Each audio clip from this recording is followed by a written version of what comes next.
I know.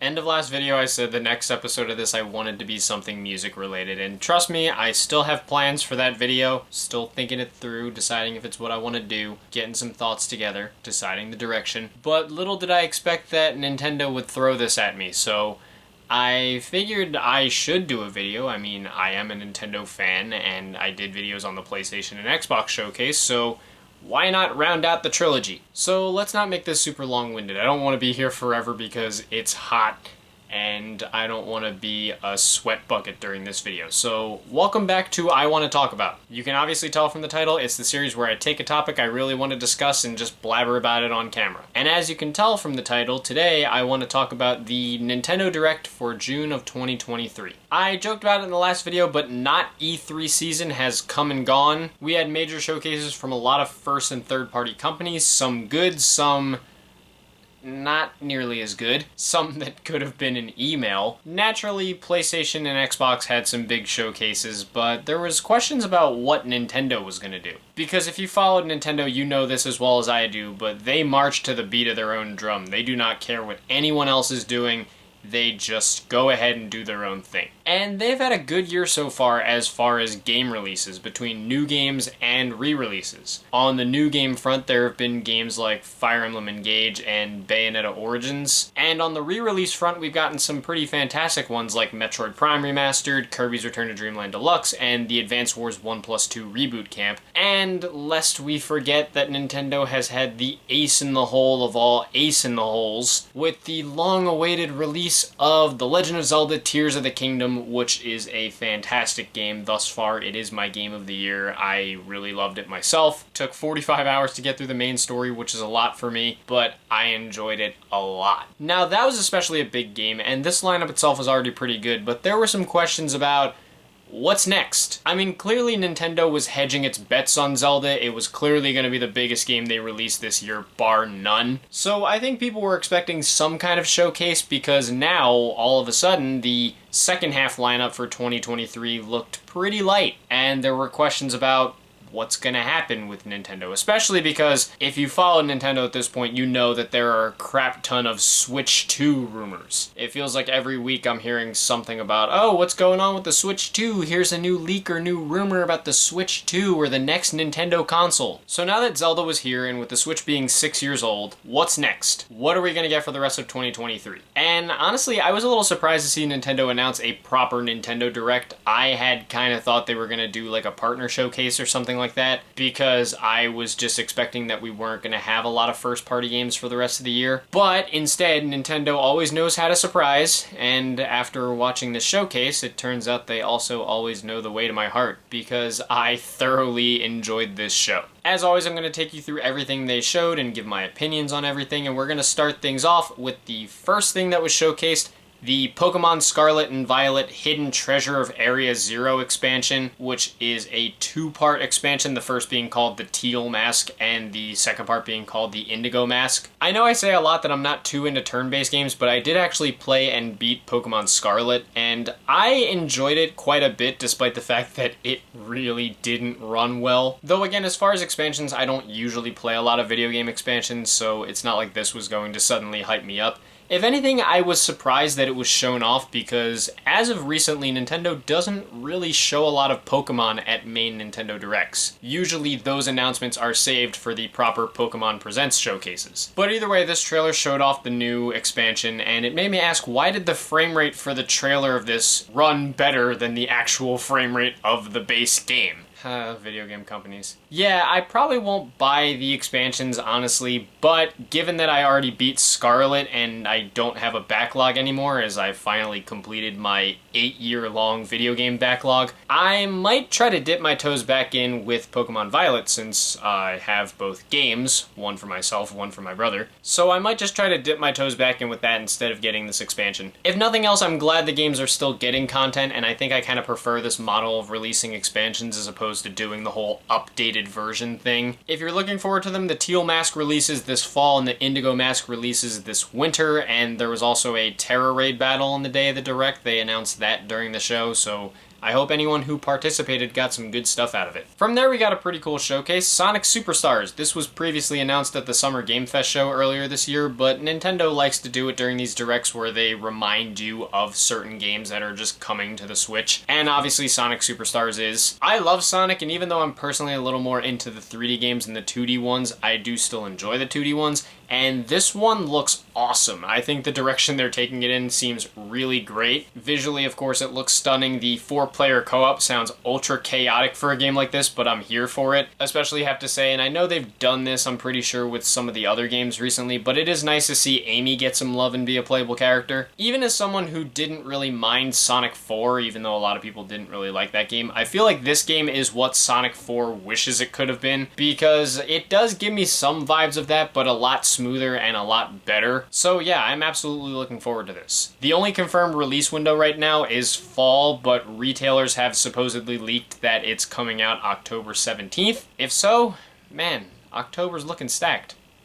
But more on that later. Because next they showed Paleo, which is a previously announced MMO debut from developer Singularity 6 Corporation that's now getting a Switch release. For me, simulator MMO type games don't grab me, so this didn't really do all that much, but it is free to play, so if that sings to you, have at it. Honestly, for the sake of it being a developer's first game, I hope it goes extremely well, and it is coming out this holiday season, so if that's something you're into, have a go. Then we got another reminder of Persona 5 Tactica. This was previously shown at the Xbox Game Showcase, and I talked about that in my video in the Xbox Showcase. Again, Nintendo just sometimes likes to reiterate that these games we already know about are coming to the Switch. As I said in that video, I don't play Persona or tactical games, so this did very little for me, but if you're into it, it should be pretty good. Also, it honestly feels like the kind of thing that's perfect for the Switch. I don't know why, but it feels like it would be perfect to come to the Switch. And it's coming November 17th, so hopefully that's something you're looking forward to more than I am. After that, we got to look at Myth Force, the new title from previously port-heavy developer Beamdog, published by Aspyr. I mean this jokingly, but the first thing I said when I saw Aspyr's name pop up was, so this is what Aspyr's been doing since they canceled that Star Wars Knights of the Old Republic restored content DLC. It's a first-person roguelike inspired by Saturday morning cartoons. It looks decent. I think the aesthetic is awesome. Again, I love that Saturday morning cartoon design that it has going on. I'm a little mixed on the combat though. Something about it is putting me off. Maybe it's just that it's a little slow. I don't know. It didn't really seem like it looked like super compelling combat to me.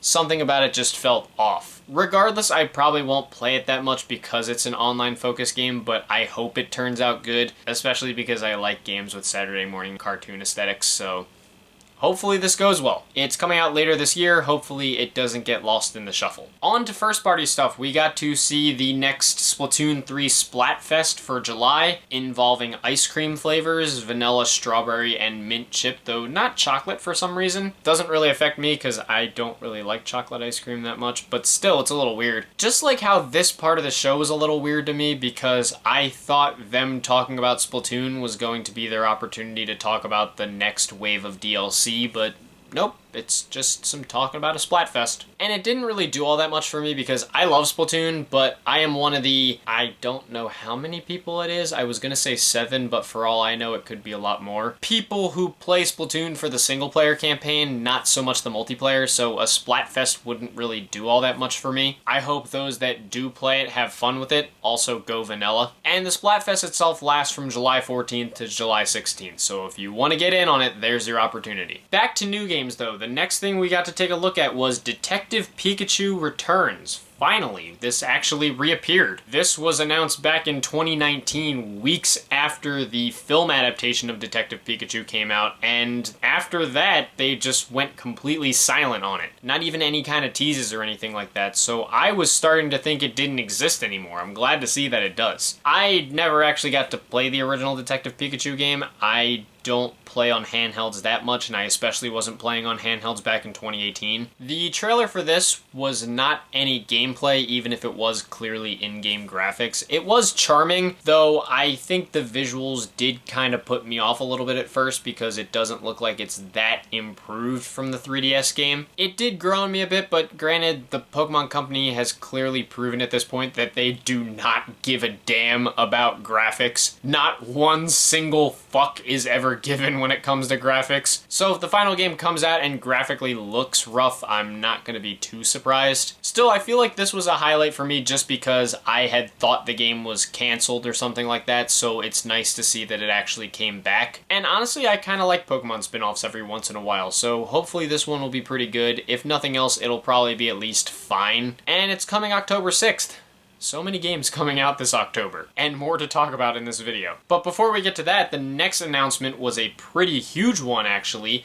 A Super Mario RPG remake. A full remake of the old school SNES classic 27 years later. Wow, that was honestly a genuine surprise to me because I had been hearing before the show some leaks and rumors going around that there was going to be some kind of SNES game remake that was announced at the Direct, but I had been hearing Chrono Trigger get brought up, and honestly I feel like a lot of people probably would have been happy if that was announced, but regardless, it's extra cool to see Square and Nintendo bring a game like this back. I personally never played Super Mario RPG, however, I do really enjoy the old school Paper Mario games, and I know that Super Mario RPG was a game that kind of laid the foundation for what those Paper Mario games would go on to do. So I have to give some objective respect to Super Mario RPG, and from looking at this trailer, the game looks great. The gameplay's super fun, and I like that they kept all the characters small, just like in the original game. Something about that is just really charming to me, and honestly, this whole announcement and trailer and showcase was really charming. It was an absolute joy, honestly. Even as someone who never played the original and doesn't often play turn-based RPGs, I'm very much looking forward to trying this out. It's coming out November 17th, and that's going to be a pretty big game around that time. And there was more Mario to show because Nintendo then proceeded to announce a new Princess Peach game for the Switch. Very surprising to me. When was the last Peach-focused game that we had? Super Princess Peach? They didn't really show much of it, but what was there looked kind of intriguing. I mentioned Paper Mario a bit ago, and the backgrounds look very Paper Mario-esque. I don't know if that means it's going to be a Paper Mario-like game or if it's going to be just a 2D platformer, but either way, color me intrigued. I'm very interested to learn more about this game. It's not coming out till 2024, so we're going to have at least one or two more Nintendo Directs to learn more about it. But just when you thought they were done with Mario, they were not. The movie just made $1 billion.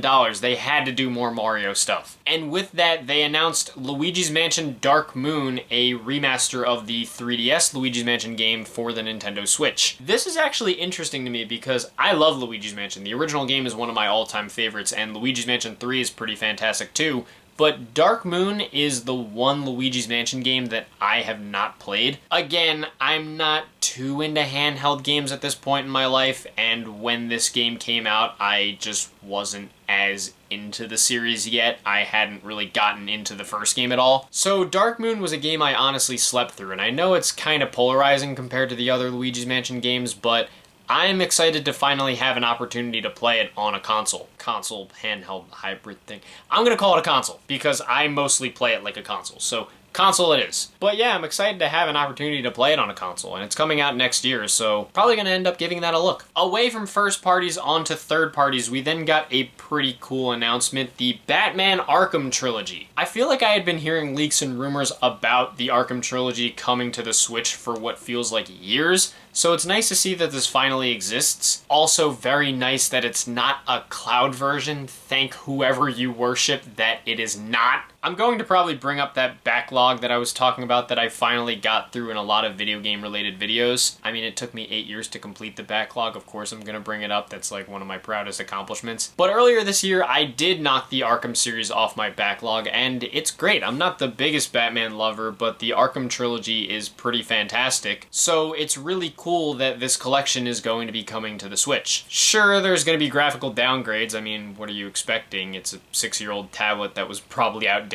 when it came out. But again, it'll be great to have these games on a portable platform. They're super good. Batman Arkham Origins is not included though, but for me personally, I'm not really losing sleep over that. Origins is the one Arkham game that I didn't beat because it just bored me and I really didn't like it. I know some people are going to be disappointed, and I understand why, because it hasn't been reissued at all, and it's not playable on current gen consoles as far as I'm aware. Again, for me, I'm just not super disappointed. I did also see that Arkham Asylum is the only game on the cartridge and the other two are downloads, which sucks, but I can't say I'm surprised. I mean, on PS4, Arkham Knight is 45 gigs in and of itself. The fact that they squished that game alone down to be able to put onto the Switch is pretty impressive to me. Otherwise, this is a great idea for a collection. I hope it goes well on the Switch. It's coming later this fall, so if you have a Switch and you haven't gotten to play Arkham yet, here's your chance. And even as someone who's not super into Batman, I highly recommend giving it a shot. Or, correction, I like Batman, but I'm not a super fan. Either way, play the Arkham series, it's good. After that, we got to look at Gloomhaven, the console port of the 2021 tactical RPG from Flaming Fowl Studios, a studio that, I didn't know this, but they were formed from the remains of the Fable developers Lionhead Studios. Apparently, this game is also based on a tabletop game, so that's pretty cool. Not really my kind of game at all, but definitely pretty cool if you're into that. It's coming out September 18th, so it's coming out right before a busy time of the year, or right as we're getting into the busy time of year. But if you're into games like that, now here's a good chance to play it on the Switch. But after that, we got into what was truly the greatest announcement of the entire show. True Peak.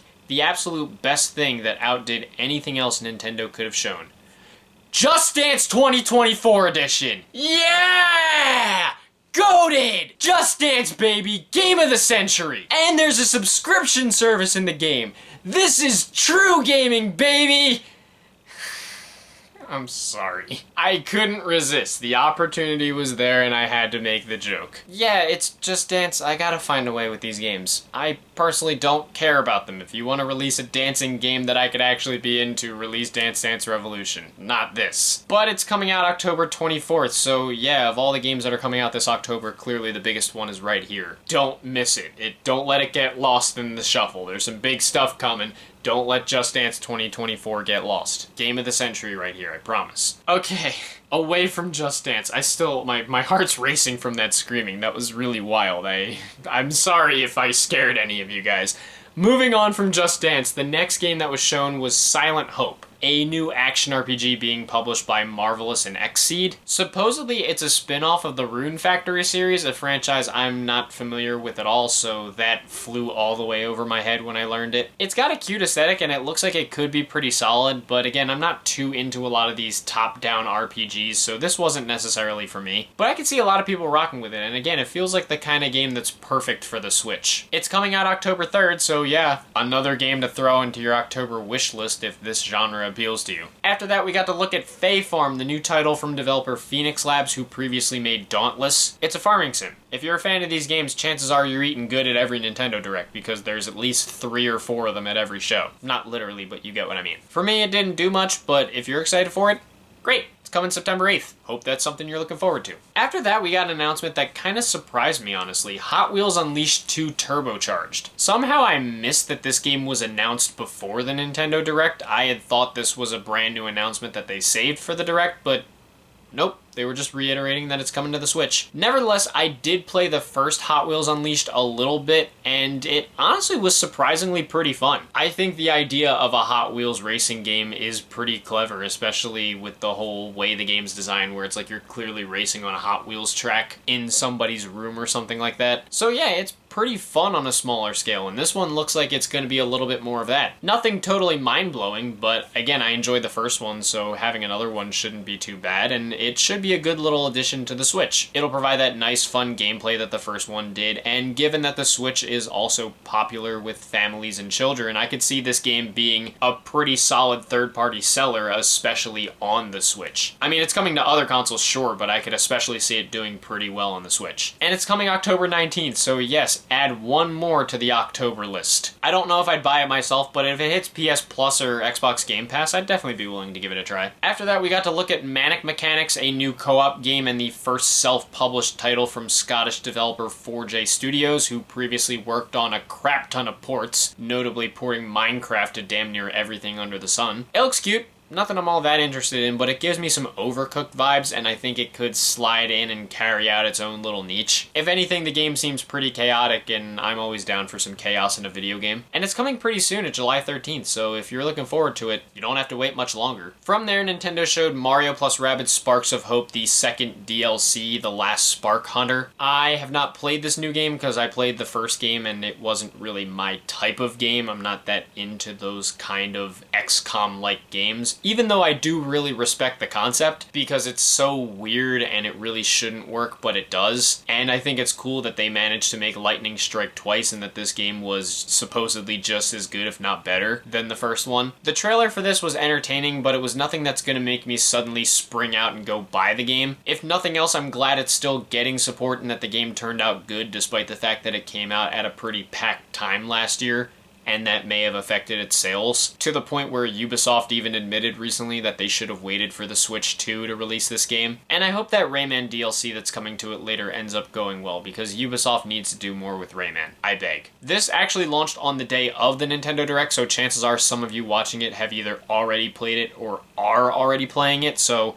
if you are playing it, I hope you're having a good time. Switching gears, we then got to see Dragon Quest Monsters: The Dark Prince, a new entry in the Dragon Quest series that involves wrangling monsters, but it's not Monster Hunter. Take that for what it's worth. I have never played a Dragon Quest game. I don't know anything about the franchise other than that it's pretty historically important. So this announcement did pretty little for me, but I think if you're into this kind of game, it should be pretty good. I don't have much to say about it other than that. It is coming out December 1st, so that should be a nice little late year stocking stuffer to look forward to. Then, as advertised prior to the show, we got quite a deep dive into Pikmin 4 gameplay. I recently played and beat Pikmin 3. It was the first Pikmin game that I played and beat, and I really enjoyed it. So beyond the fact that Pikmin 4 is a long time coming, given that it was announced in like 2015, but we're only just getting it now, I'm suddenly looking forward to Pikmin 4 a lot more now that I've played 3. Just like Pikmin 3, the gameplay looks incredibly fun. The visuals are super pretty as well. I love how much the colors pop. The new dog companion, Oatchi, is absolutely adorbs. I do love that there's a point where they collect a treasure and it's a Game Boy Advance SP. The new co-op multiplayer mode looks fun, and I think it's interesting that now you can explore underground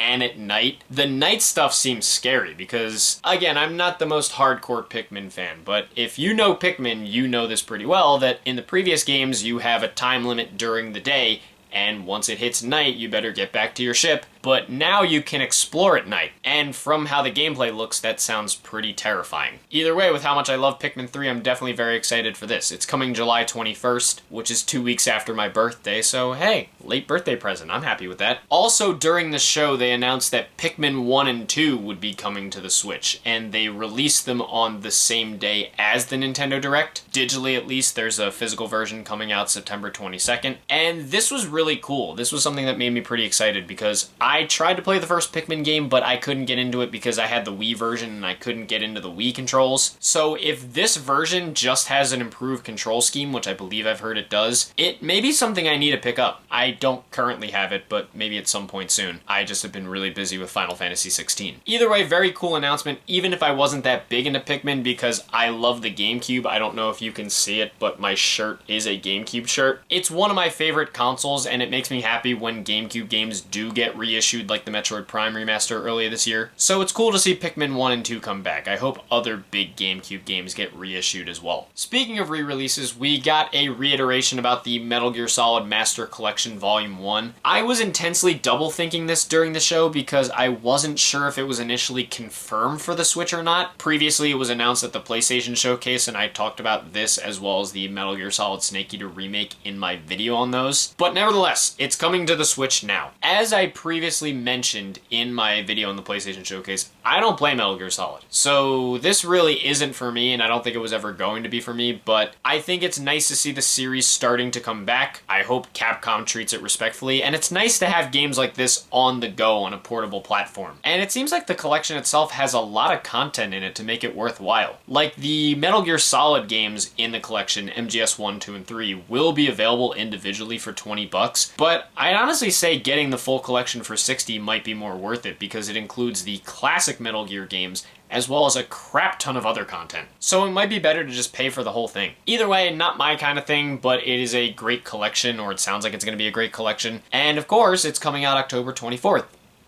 Super packed time. Hopefully this doesn't slip through the cracks. Another big third-party thing that I was pretty excited about, specifically an indie thing, Vampire Survivors is coming to the Switch. Sometimes I forget that Xbox was the only console that this game was on. Hell, it's not even on PlayStation yet, and that's kind of wild to me. Either way, I played Vampire Survivors a bit thanks to Game Pass, and it's such an interesting game. I luckily was able to get out of it intact, but I know it's a game that's super addicting to a lot of people. I managed to escape before I could get addicted, but yeah, it's pretty addicting. I think that's honestly perfect for a platform like the Switch. I could see this doing really well over there. It's coming August 17th, and if you haven't given it a try yet, I definitely recommend it. I don't know the price off the top of my head, but I can't imagine it'll cost too much when it comes to the Switch, so definitely give it a shot. From there, though, we got to look at Headbangers Rhythm Royale, a new game from Glitchies, the developers behind A Musical Story. This game previously appeared at the Future Games Show, but I didn't watch that showcase, so I didn't really know about it. And I'm not gonna lie, I don't really have high hopes for it. I want it to be good because I love rhythm games and the concept seems quirky enough to work, but something about it just looks and feels off to me. Like, something about it looks a little low rent to me, and it might also help that it's another live service game, and that's such a tough market at this point. It feels like this year we've had like 30 or 40 something live service games get killed, and even with a clever concept, it feels like that market is closed unless you're an already established service. I'm gonna hope it turns out good, but to me,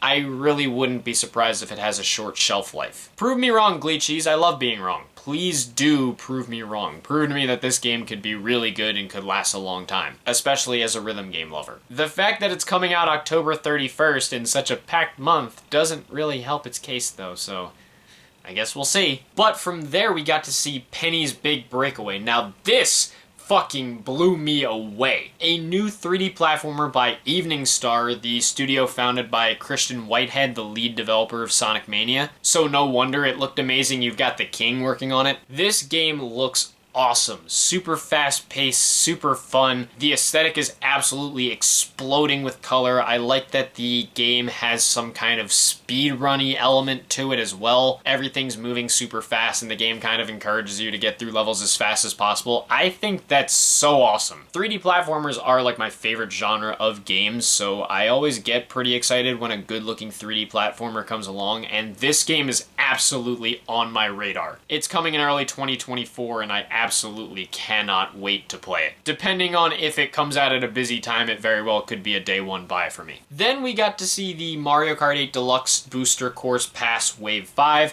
Naturally, this was going to be there. We're starting to wind down on the Mario Kart 8 Deluxe DLC. After this, there's only one more wave to go. I'm always down for more Mario Kart 8. It's one of my top 5 favorite games of all time, so I'm always pretty excited to hear what the new courses are going to be. They only showed one course, the Squeaky Clean Sprint, which looks great, but it does make me wonder what else they're hiding. A lot of the hype was on the fact that there are 3 new characters in this course pack, as you can see on the screen. Petey Piranha, Wiggler, and Kamek. The latter seems to be some retribution because Kamek is finally playable after having been cut from Mario Kart 64, back when the game was still called Super Mario Kart R. It's crazy that we're this close to the end of the Mario Kart 8 DLC, but I'm happy that by the end we'll have gotten a full game's worth of new courses, plus some cool new characters. So far, the only date they've given is summer, but I wouldn't be surprised if this just shadow drops out of nowhere. Still looking forward to it all the same. Getting a little closer to the end, the next thing we saw was Star Ocean: The Second Story R, which is a remake of the second game in Tri-Ace's Star Ocean series. I've heard the name Star Ocean get thrown around a lot, but I don't know anything about the series, so this announcement didn't really do much for me initially. And it's still not really my kind of game, but it looks like they're doing a really good job as far as remaking the game is concerned. The gameplay looks like it could be pretty fun if you're into that kind of thing, and the mix of 2D and 3D and the art style is really distinct. Super eye-catching. I thought that looked amazing when I saw it in the direct. And I hope for the sake of the fans that this comes out and is super good, because it does look pretty damn awesome. It's coming November 2nd, so hopefully it doesn't get lost amid a lot of the games that had come out in October, and are planning to come out in November. Like the next game, which was honestly one of my favorite announcements from the show, WarioWare Move It. Did not expect we were going to be getting a new WarioWare game this soon, given that WarioWare Get It Together is not even 2 years old at this point, though it will be by the time this game comes out. I love the WarioWare series. Some of the WarioWare games are huge favorites of mine, like WarioWare Touch and WarioWare Smooth Moves, and I did enjoy Get It Together when I played it a few years ago. That game was a huge switch up for the series that ultimately worked, but this looks like it's moving back into a more traditional direction. Most notably, and this is the part that I'm so excited about, is it sounds like it's a direct sequel to WarioWare Smooth Moves, which again, that makes me very excited because that's one of my favorites in the series. So yes, I am absolutely ready to make myself look like an idiot again in the name of playing WarioWare. This looks incredibly fun and off the wall in a way that only WarioWare is truly capable of. I'm super excited for it. It's coming out November 3rd. There is so much coming out in the back end of this year that I just can't wait to play. From there, Nintendo just gave us a little reminder about Nintendo Live 2023, which seems to just be a small event with some game demos of new or upcoming or popular titles, some family-based photo ops, live performances, things like that, a few game tournaments. Cute, I'm sure it's gonna be fun, nothing too big, but if you're flying out for that, I hope you're having a good time. It's happening from September 1st to 4th in Seattle. Yeah,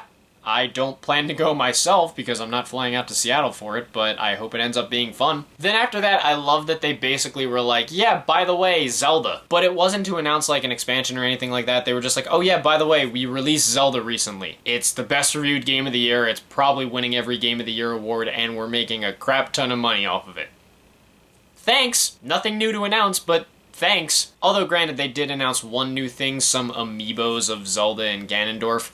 Sometimes I forget there's still demand for these things. And they're coming out, I believe it said, this holiday season, so if you like amiibos, well, there you go, there's a few more to add to your collection. But then we got the big finale. It was rumored before the show, and it did come true. Super Mario Bros. Wonder, a new 2D Mario game, completely new, not related to the new Super Mario Bros. Series. Obviously, Mario is one of my favorite franchises. Super Smash Bros. Is my #1, but Mario is right afterward, and the Mario series was actually the last one that I had to play on my backlog to fully complete it, so it's a little special in that regard. And this looks great. I'm super excited for it. The art style is so distinct and eye-catching. I love that Mario looks like some of his older renders and artworks from the other games in the past, and it's so charming to see here. Even as someone who liked the new Super Mario Bros. Games, this looks like it has way more charm and personality to it compared to those games. There are a lot of cool new gameplay features. It's cool that Daisy is going to be playable now along with the other characters. Oh yeah, and Mario can turn into an elephant.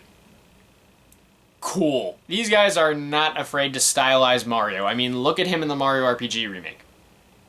He wants uppies, damn it. This was a huge highlight for me, again, as someone who loves the Mario series. This looks like everything I could want out of a new 2D Mario game, and it's definitely going to be a day one game for me. Well, I hope it's going to be a day one game. Because here's the thing. The game releases on October 20th, which is the same day that Spider-Man 2 comes out. Both of those games come out 3 days after the alleged release date of Sonic Superstars, which if that date turns out to be true, would be the same day that Alan Wake 2 comes out. Gah! So many games! And so much throat pain from screaming in this video. The world heard that I don't have a backlog anymore and said, I bet. Well, hey. Never bored for too long as a gamer. Either way, amazing announcement. I'm very excited to play this, and I'm glad it ended the show. Overall, yeah.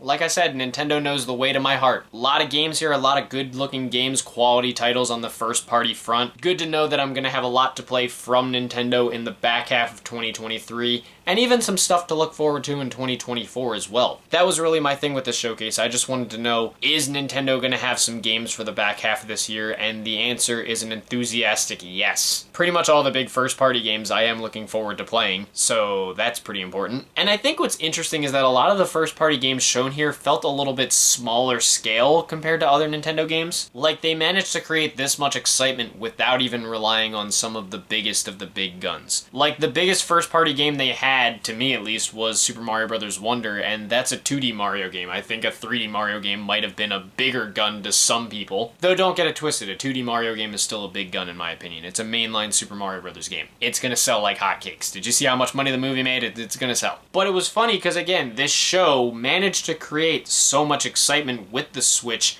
while still having a little bit of a vibe of, we're preparing for the next system, because again, the games that they showed seem a little bit smaller scale compared to some of the other stuff they're making, just a little bit. So yeah, that's pretty interesting to me, and I wouldn't be surprised if from this point on, we only get about 1 or 2 more Nintendo Directs devoted entirely to the current Switch. I wouldn't be surprised if after that we start hearing in earnest about the actual new console that Nintendo's working on, or new system, whatever you want to call it. Also, with how much cool stuff was announced here for the Switch that's coming what supposedly should be late in its lifespan, we better get some form of backward compatibility on the next system.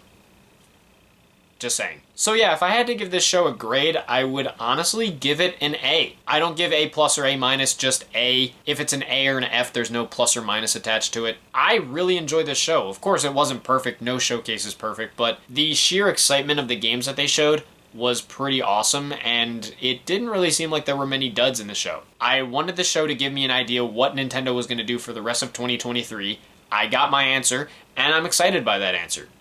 What more could I want? But that's just my opinion on the showcase. What did you guys think about it? Did you love it as much as I did? Did you hate it way more than I did? Were you just completely indifferent toward it? What was your favorite announcement? Which of the games are you most looking forward to playing? For me, it's got to be Super Mario Bros. Wonder, or maybe Penny's Big Breakaway, but what do you think? Whatever your thoughts and opinions are, leave them down in the comments below. Let's keep this civil and have some fun as we like to do. If you guys want to hit like and subscribe and support some of my other ventures that I have linked in the description, thank you. If not, it's no big deal. I totally understand. And yeah, not E3 is over, so hopefully the next video that I do will be that music related video that I want to make. Even if it's not, I've got a lot of ideas for stuff I want to do for this series, some of which may get a little personal and a little dark. We'll see. Again, with this series I could talk about whatever the hell I want. Within reason, of course, but I've got a lot of ideas for things that I could talk about, so stay tuned for that. But until next time, I gotta get the hell out of this room. It is hot, and because I was screaming a bit in this video, I feel like I'm losing my voice. So thank you guys for watching. I hope you enjoyed, and I will see you in the next video. Peace.